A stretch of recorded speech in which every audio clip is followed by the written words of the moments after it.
এই যে আমাদের দেরি করে রাতে ঘুম আসে, স্ক্রিন আসক্তি, এই ডিভাইস আমাদের আরামের ঘুম কেড়ে নিছে কেন জানেন? এর কারণ হচ্ছে আল্লাহর দেয়া যে ফিতরাত, এই ফিতরাতকে আমরা উল্টে দিয়েছি। ইসলামিক লাইফস্টাইল হচ্ছে আপনি একেবারে সকাল সকাল আপনার দিন শুরু করবেন। Early to bed and early to rise makes a man healthy wealthy. সবাই তো শিখেছি এটা, যে আগে আগে ঘুমোতে যাও, আগে আগে ঘুম থেকে জাগো, তুমি ধনী হবে, তারপর তুমি প্রজ্ঞাবান হবে, তুমি সুস্বাস্থ্যের অধিকারী হবে। এটা হচ্ছে ইসলামিক লাইফস্টাইলের একটা কোর ভ্যালিউ। সকাল সকাল দিন শুরু করা মানে সানরাইজের আগে আমার সকাল শুরু হবে। কাজী নজরুলের যে কবিতা, সূর্যি মামা জাগার আগে উঠবো আমি জেগে, পড়েছি আমরা সবাই, কিন্তু হয়তো মানা হয় না। তো এই যে সকাল সকাল ঘুম থেকে ওঠা, এটা যদি আপনার মধ্যে না থাকে, এটা ইসলামিক লাইফস্টাইল হতে পারে না। You must be a morning person. সকাল সকাল উঠতে হবে। আপনার সময় এমনভাবে মেনটেন করবেন আপনি যে সকাল সকাল ফজরের পর থেকে আপনি অ্যাক্টিভ। তার মানে you have to wake up early, you have to sleep early. একজন মর্নিং পারসন যদি না হন, এটা ইসলামিক লাইফস্টাইল হবে না। এর কারণ আল্লাহ রাসূল সাল্লাল্লাহু আলাইহি ওয়া আলিহি ওয়াসাল্লাম আমাদেরকে সকালে জেগে থাকার ব্যাপারে ইন্সপায়ার করেছেন, এবং তিনি দোয়া করেছেন এই উম্মার জন্য স্পেশালি, যে এই সময়টা এটা ফুল অফ বারাকা, ফুল অফ ব্লেসিংস। তিনি দোয়া করেছেন, আল্লাহুম্মা বারিক লি উম্মতি ফি বুকুরিহা। আল্লাহ এই উম্মতের বুকুরটা মানে সকালের সময়টা, লেটস সে সানরাইজের পরে ৩-৪ ঘন্টা, এই সময়টাকে আল্লাহ আপনি বরকত দিয়ে ভরে দেন। এই সময়টাতে ঘুমানো যাবে না, এটা হচ্ছে বরকতের সময়। এবং আল্লাহ রাসূল সাল্লাল্লাহু আলাইহি সাল্লাম যদি কোনো সামরিক অভিযান প্রেরণ করতেন, এই টাইমে প্রেরণ করতেন, এই বুকুরের টাইমে। এবং সাহাবারা তাদের কোনো ট্রেড ক্যারাভ্যান, ব্যবসায়িক কাফেলা যখন সেন্ড করতেন, এই টাইমটাতে সেন্ড করতেন, কারণ এই টাইমটাতে বারাকা। তো এখন নিজের সাথে মিলিয়ে নেন যে এই টাইমটাতে আমরা কি করি।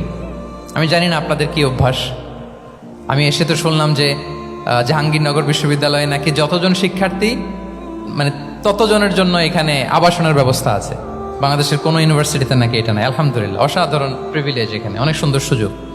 তো এখন বলেন, আপনাদের সকালের রুটিন কি? বলেন, ঘুমিয়ে থাকেন না জেগে থাকেন? হ্যাঁ, আচ্ছা, ফজরের পরে আমরা ঘুমাই কারা কারা দেখি? সর্বনাশ।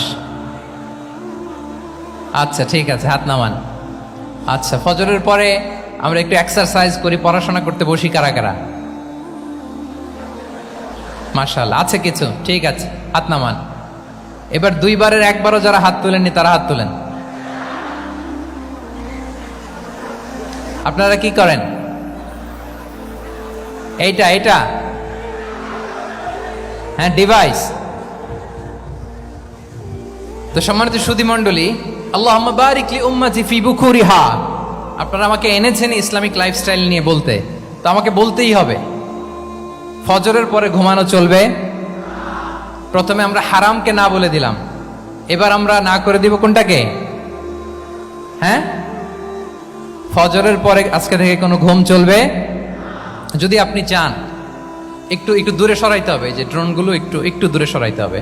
ফজরের পরে আজকে থেকে আমি এখানে জবরদস্তি করব না, শুধু আপনাদের সামনে আমি প্রেজেন্ট করছি। যদি সেমিনারের যে টপিক নিয়ে আপনারা শুনতে এসেছেন, এটা যদি আপনি অ্যাডাপ্ট করতে চান, অনুশীলন করতে চান, হ্যাঁ, ফজরের পরে আজকে থেকে কোনো ঘুম চলবে।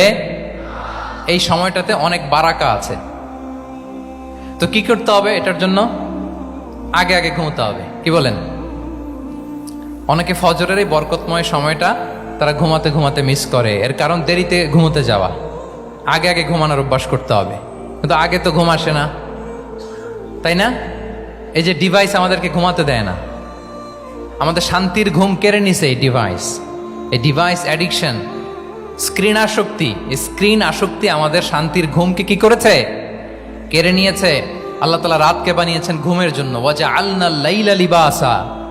লিবাস মানে আবরণ। আমি রাতকে বানিয়েছি পোশাকের মতো আবরণ করে, যে আবরণ রাত্রিবেলা নিঝুম নিস্তব্ধ অন্ধকার দিয়ে ছেয়ে দেয়। ফলে মেলাটিন নামে একটা হরমোন নিঃসরিত হয়, আমাদের ঘুম ঘুম ভাব আসে। ঘুমের জন্য আল্লাহ তৈরি করেছেন রাতকে। এরপরে আল্লাহ তাআলা বললেন, ওয়াজআলনা নাহারা মাআশা। আর দিনকে বানিয়েছি আমি প্রাণ চঞ্চল করে, দিনে আমরা কাজ করব। তাহলে রাতে আগে আগে ঘুম, আর দিনের বেলা আল্লাহ তাআলা আমাদেরকে কাজ করার জন্য সৃষ্টি করেছেন, কিন্তু এই সাইকেলটাকে আমরা ঘুরাই ফেলছি। রাতে যত দেরি করে আপনি ঘুমাবেন, সকালে ঠিক তত দেরি করে আমাকে উঠতে হয়, ঠিক কিনা বলেন? তাহলে ফজরের পর বকুর পিরিয়ড অফ টাইমটাকে কাজে লাগাতে হলে রাতে আমাদেরকে আগে ঘুমাতে যেতে হবে। রাতে কি করতে হবে? আগে ঘুমোতে যেতে হবে। তাহলে 1 নম্বরে কি বললাম? কনসেপ্ট অফ হালাল এন্ড হারাম। 2 নম্বরে বললাম প্রোডাক্টিভিটি। ইসলামিক লাইফস্টাইল হচ্ছে একটা প্রোডাক্টিভ লাইফস্টাইল। এটা মেনটেন করতে হলে প্রোডাক্টিভিটির অনেক কথা। একটা কথা হচ্ছে সকাল সকাল আপনার দিন শুরু করুন। কি পারা যাবে তো ইনশাআল্লাহ? সবাই একসাথে পড়ে ইনশাআল্লাহ। এই যে আমাদের দেরি করে রাতে ঘুম আসে, স্ক্রিন আসক্তি, এই ডিভাইস আমাদের আরামের ঘুম কেড়ে নিছে কেন জানেন? এর কারণ হচ্ছে আল্লাহর দেয়া যে ফিতরাত, এই ফিতরাতকে আমরা উল্টে দিয়েছি। ফিতরাত শব্দটার সাথে আপনাদের পরিচয় আছে? হ্যাঁ, the innate characteristics of a human being. একটা মানুষের যে ক্যারেক্টারিস্টিক্স, যে ইননেট স্বভাব দিয়ে আল্লাহ তাআলা তৈরি করেছেন, নেচার, এটাকে আরবিতে বলে ফিতরাত। এই ফিতরাতের বিরুদ্ধে কিছু করা যাবে না। ইসলামিক লাইফস্টাইল হচ্ছে ফিতরা বেসড লাইফস্টাইল। ফিতরাতাল্লাহিল্লাতী ফাতারান নাস আলাইহা লা তাবদীলা লিখালকিল্লাহ। আল্লাহর প্রকৃতির অনুসরণ করো, যে প্রকৃতি দিয়ে তিনি মানুষকে সৃষ্টি করেছেন। আর আল্লাহর সৃষ্টি কাঠামোর মধ্যে কোনো পরিবর্তন, কোনো বিকৃতি নেই। সুবহানাল্লাহ বিহামদি। তা আমরা এই ফিতরাতকে চেঞ্জ করে দেওয়ার কারণে এই ঝামেলা। আমরা সবাই এই ফিতরাতের উপর জন্মেছি। কুল্লু মাউলুদিন ইউলাদু আলাল ফিতরা ফাআবাওয়াহ ইউহাউবিদানে আও ইউনাসসিরানে আও ইউমাজ্জিসানে। প্রতিটি নিউ বর্ন বেবি তারা ফিতরাতের উপর জন্মায়, মানে নবজাতক সন্তান ইসলামের উপর জন্মায়। কিন্তু বাবা মা তাকে হয় ইহুদি বানায়, নাসারা বানায়, বা অগ্নি উপাসক বানায়। তাহলে এই যে ফিতরাত, আল্লাহর দেয়া ফিতরাতকে যখন আমরা চেঞ্জ করেছি, আমাদের জীবন থেকে বারাকা উঠে গিয়েছে। ফিতরাতকে যদি আরো সহজ করে আমি আপনাদেরকে বুঝাই, তাহলে ফিতরাত হচ্ছে যা কিছু স্বাভাবিক, যা কিছু কল্যাণকর, যা কিছু ভালো, তাই ফিতরাত। আই রিপিট, সুপ্রিয় শিক্ষার্থী বন্ধুরা, ফিতরাত হচ্ছে যা কিছু স্বাভাবিক, যা কিছু ভালো, যা কিছু কল্যাণকর, তাই কি? তাই ফিতরাত। এই যে এখন আরবি কোন মাস চলছে বলেন তো? রজব। এই রজব মাসের 26 তারিখ দিবাগত রাত্রে আল্লাহ রাসূল সাল্লাল্লাহু আলাইহি ওয়াসাল্লাম ঊর্ধ্ব জগতের একটা ভিজিটে গিয়েছিলেন। আমরা জানি না সবাই? হ্যাঁ, ইসরা মেরাজের কথা আমরা জানি। সো এই মেরাজ রজনীতে আল্লাহ রাসূল সাল্লাল্লাহু আলাইহি ওয়া আলিহি ওয়াসাল্লাম ফিতরাত, মানে what is the essence of ফিতরা, এটা বোঝানোর জন্য হাদিসটা আমি শেয়ার করছি। মেরাজে যখন গেলেন, জিবরিল আলাইহিস সালাম ওনাকে 2টা পেয়ালা দিলেন। তিনি বললেন উচিচু বি ইনাআইন, আমাকে 2টি পেয়ালা দেয়া হলো। ফি আহাদিহিমা লাবান ওয়া ফিল আখারি খামর। এক পেয়ালায় ছিল দুধ, আরেক পেয়ালায় ছিল মদ। ফা আখাযতুল লাবান ওয়া শারিবতু। যখন 2টা অপশন দেয়া হলো, 2টা পেয়ালা, আমি দুধের পেয়ালাটা নিলাম এবং সেটা পান করলাম।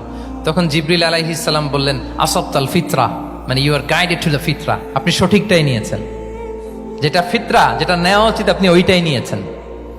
তাহলে এখন আরো সহজ হবে।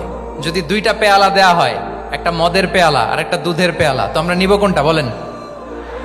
হ্যাঁ, তাইলেই ফিতরা হবে। তাহলে কি হবে? তাহলে যেটা স্বাভাবিক, যেটা কল্যাণকর, যেটা আমাদের জন্য ভালো, সেটা হচ্ছে ফিতরাত। তাহলে মদের পেয়ালা, দুধের পেয়ালা, কোনটা নিব? সবাই নিব তো নাকি? আমাদের রুচির যে দুর্ভিক্ষ চলতেছে, অনেকে মদের পেয়ালাই নিয়ে নিবে। আছে না একদল? তারা কি করে? ওইটা চুজ করে ফেলবে। এবার বলেন আমরা কোন পেয়ালা নিব, মদের না দুধের? আমাদের ঐতিহ্য, আমাদের রুচি, আমাদের মূল্যবোধকে ধ্বংসের যত আয়োজন দরকার, সব সেটআপ চারদিকে আছে। আল্লাহর ফিতরাতকে ধ্বংস করে দেওয়ার শয়তানি সব আয়োজন আমাদের চারিদিকে। বাট আপনাকে রাইট থিংটা চুজ করতে হবে। তাহলে রাসূল সাল্লাল্লাহু আলাইহি ওয়াসাল্লামকে দুধ দেয়া হলো, মদ দেয়া হলো, তিনি নিলেন দুধের পেয়ালা। তাহলে এটা হচ্ছে ফিতরাত। এটা কি? ফিতরাত। এভাবে সবকিছু চেঞ্জ করে দেয়া হয়েছে।